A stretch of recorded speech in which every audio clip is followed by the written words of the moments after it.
Story time Hindi कहानी में आप सभी का स्वागत है। आज हम कहानियों के संग्रह से धूर्त साधु और किसान की कहानी सुनेंगे। आशा है कि ये कहानी आपको पसंद आएगी।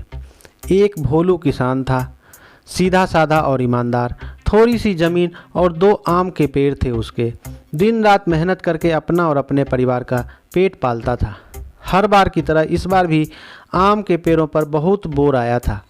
पेड़ जब कच्ची अमियों से पूरी तरह लद गए तो उन्हें देखकर भोलू किसान और उसका परिवार बहुत खुश हुआ। धीरे धीरे आम पकने लगे। भोलू ने सोचा रोज़ एक टोकरा पके आम भी उतर आए तो उन्हें मंडी में बेचकर कुछ अच्छे दाम कमा लेंगे। एक दिन सुबह जब भोलू किसान अपने परिवार सहित पके आम उतारने के लिए पेड़ों के पास पहुंचा तो देखकर दंग रह गया कि एक भी आम पेड़ पर नहीं था। उसे बहुत दुख हुआ। हो ना हो किसी ने आम चुरा लिए हैं। आंधी तूफान तो आया नहीं कि झड़ जाते। तुम पुलिस में जाकर रपट लिखाओ, किसान की पत्नी ने उदास होकर कहा। ऐसे कैसे रपट लिखा दूं? मेरे पास कोई सबूत भी नहीं है। चलो अब कल देखेंगे, भोलू ने पत्नी को झुंझलाते हुए समझाया। अगले रोज भी पके आम गायब थे।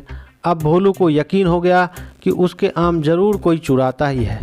उसने तय किया कि उस रात वह वहीं छिप कर रहेगा और चोर को पकड़ने की कोशिश करेगा। भोलू का शक सही निकला। सुबह सुबह 4 बजे के लगभग वहां 2 जवान साधु आए और पेड़ों के पास चुपचाप खड़े हो गए। थोड़ी ही देर में उनमें से एक ने पेड़ों की ओर देखते हुए कहा, आम आम दो हमको आम, क्या हमसे भी लोगे दाम? हम साधु हैं, कर दो दान। बोलो भी कुछ भैया आम, कितने ले लें तुमसे आम, या फिर कह दो वापस जाओ और लौट कर कभी ना आओ।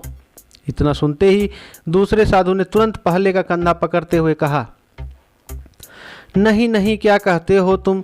क्यों हम पर पाप चढ़ाते हो तुम? जितने चाहे ले लो आम, क्या तुमसे भी लेंगे दाम? ले लो जी भर कर ले लो, पके पके सब ले लो आम। भोलू किसान ने छिपे छिपे ही देखा कि दोनों साधु मुस्कुराते हुए पेड़ों पर चढ़ गए और पके आम तोड़ने लगे। उसके बाद 2 टोकरे भरकर जब वे चलने लगे तो भोलू ने सामने आकर कहा, आप लोग मेरे आम चुराकर क्यों ले जा रहे हो? साधु होकर ऐसा काम क्यों करते हो? किसान को वहां देखकर पहले तो वे ठिठके, पर जल्दी संभलकर ऐसे देखने लगे जैसे उन्होंने कुछ किया ही ना हो। उन्होंने दोनों टोकरे नीचे उतार दिए। फिर एक ने गुस्से में कहा, मूर्ख किसान, क्या तू चाहता है कि हम तुम्हें साफ दे दें? तूने देखा नहीं कि आम के पेड़ से पूछ करके ही हमने आम लिए हैं? लेकिन महाराज, पेड़ भला कैसे बोलेगा? किसान ने थोड़ा नरम पड़ते हुए कहा। तुझे सचमुच ज्ञान नहीं है। अरे मूर्ख, पेड़ खुद नहीं, इन साधु जी के मुख से बोलते हैं। तूने सुना नहीं था, पके पके सब ले लो आम? याद रख, हम आम तभी तक लेंगे जब तक पेड़ इजाज़त देंगे। जिस दिन ये मना कर देंगे हम आम नहीं लेंगे। यह इन पेड़ों की मर्जी है कि वे किसे आम दें। जाओ अब तुम घर जाकर आराम करो, पहले साधु ने कहा। भोलू बेचारा सीधा साधा तो था ही, वह चुपचाप अपने घर चला आया। अगले दिन में भी वही घटा। साधु आते, वैसे ही एक पेड़ों से आम देने को कहता और दूसरा आम तोड़ने की इजाज़त दे देता। दोनों टोकरे भर ले जाते और भोलू देखता रह जाता। वह यही प्रतीक्षा करता कि कब आम के पेड़ उन्हें मना करें और कब कुछ आम उनके हाथ लगे। लेकिन यह प्रतीक्षा बढ़ती ही गई। आम के पेड़ साधुओं को मना ही नहीं करते थे। एक दिन आमों के बारे में चिंता करते करते नहर की पुलिया पर ही उसकी आंख लग गई। कुछ देर बाद वहाँ एक व्यापारी आया और उसके पास ही बैठ गया। जैसे ही भोलू की आंख खुली तो व्यापारी ने पूछा, क्यों भाई, क्या तुम पास ही के गांव के हो? हाँ, भोलू ने आंख मलते हुए उत्तर दिया। क्या तुम मेरी मदद कर सकते हो? मुझे अभी काफ़ी दूर जाना है। आज की रात मैं आराम करना चाहता हूँ। क्या तुम मुझे अपने घर में ठहरा सकते हो? जो कुछ दोगे वही खा लूँगा। सुबह उठते ही मैं चला जाऊँगा, व्यापारी ने कहा। अरे महाराज, मैं तो गरीब किसान हूँ, आगे ही परेशान हूँ। आम के पेड़ों ने इस बार धोखा दे दिया है। भला मैं आपकी क्या सेवा कर सकूँगा? तो भी आप मेहमान हैं, चलिए जो कुछ मुझसे बन पड़ेगा करूँगा, किसान ने हाथ जोड़कर कहा। भोलू व्यापारी को अपने घर ले आया। रात को बातों बातों में उसने व्यापारी को आम के पेड़ों और साधुओं का सारी किस्सा भी कह सुनाया। सारी बात सुनकर बुद्धिमान व्यापारी को साधुओं की धूर्तता और किसान का भोलापन समझते देर नहीं लगी। उसने भोलू की मदद करने की ठान ली। उसने किसान से कहा कि जिस समय वे साधु आम तोड़ने के लिए वहां आते हैं उस समय उसे वहां ले चलना।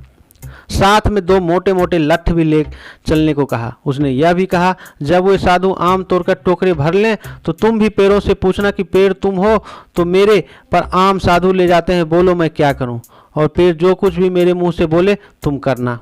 2 लठ लेकर किसान और व्यापारी ठीक समय पर पेड़ों के पास पहुंच गए।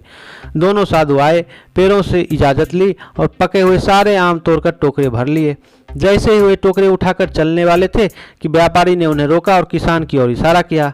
इशारा समझते हुए भोलू ने पेड़ों की ओर देखते हुए कहा, पेड़ पेड़ हो तुम मेरे, पर साधु ले जाते आम, पाला पोसा मैंने तुमको, पर साधु है खाते आम, तुम ही बताओ प्यारे पेड़ों, मेरे लिए बचा क्या काम। इतना सुनते ही बुद्धिमान व्यापारी ने आंखें मूंदकर पेड़ की ओर से कहा, सुनो सुनो ओ भोलू किसान, करो नहीं अब तुम आराम, ये साधु है धूर्त भरे, अब तुम करो एक ही काम, इतना मारो इनको जमकर, निकल जाए सब खाए आम। व्यापारी के मुंह से पेड़ों की यह बात सुनी तो किसान बड़ा खुश हुआ। उसने लठ उठाया और तरातर साधुओं पर बरसाने लगा। धूर्त साधुओं ने तो सपने में भी नहीं सोचा था कि उसकी इतनी पिटाई भी हो सकती है। पीटते पीटते ही उन्होंने किसान से बोला, अरे मूर्ख किसान, तुम हमें क्यों मार रहे हो? क्या हमने आम पेड़ों से पूछकर नहीं तोड़े हैं? तुझे पाप लगेगा। किसान ने तुरंत कहा, आप लोगों की जमकर पिटाई करने का हुक्म भी तो पेड़ों ने ही दिया है, सुना नहीं? पेड़ों ने व्यापारी जी के मुंह से क्या कहा है? व्यापारी जी जरा बोल करके तो बताना। व्यापारी ने फिर वही बात को दोहरा दिया। इस बात को सुनकर दोनों समझ गए कि बुद्धिमान व्यापारी ने उनको अपने ही जाल में फंसा लिया है, और उन्होंने पीटते पीटते ही किसान के पांव पकड़ लिए और गिड़गिड़ाकर कहा, हमें माफ़ कर दो, हमें अपने किए का फल मिल गया है, अब हम कभी इस पेड़ की ओर मुंह नहीं देखेंगे। उनको गिड़गिड़ाते देखकर भोलू किसान का मन पसीज गया। वह दयालु तो था ही। उन्होंने उन्हें उठाकर कहा, तुम लोगों ने मुझ भोले भाले आदमी को भी समझदार बना दिया है। मैं अपने भोलेपन की वजह से ही तुम्हारी बातों में आ गया था। जाओ अब किसी के भोलेपन का नाजायज फायदा मत उठाना। बुद्धिमान व्यापारी ने भी उससे कहा, तुम लोगों ने साधुओं का वेश धारण करके यह नीच काम किया है, तुमने साधुओं पर भी कलंक लगा दिया है, तुम्हें प्रायश्चित करना चाहिए। दोनों साधुओं ने हाथ जोड़कर पूछा, बताइए हम क्या करें? अपने माथे से यह कलंक मिटाने के लिए हम हर तरह का काम करने को तैयार हैं। तो सुनो, अब तुम कुछ दिन भोलू किसान के खेत में मेहनत करके इसके आमों की कीमत चुकाओ, व्यापारी ने कहा। साधुओं ने व्यापारी की बात मान ली। उन्होंने किसान के खेत में खूब मेहनत की। जब किसान की हरी भरी फसल लहलहा उठी तो वे दोनों बहुत ही खुश हुए। मेहनत का फल इतना मीठा होता है कि उन्होंने कभी जाना ही नहीं था। यह कहानी आपको कैसी लगी हमें कमेंट्स में बताएं और चैनल को सब्सक्राइब करें। धन्यवाद।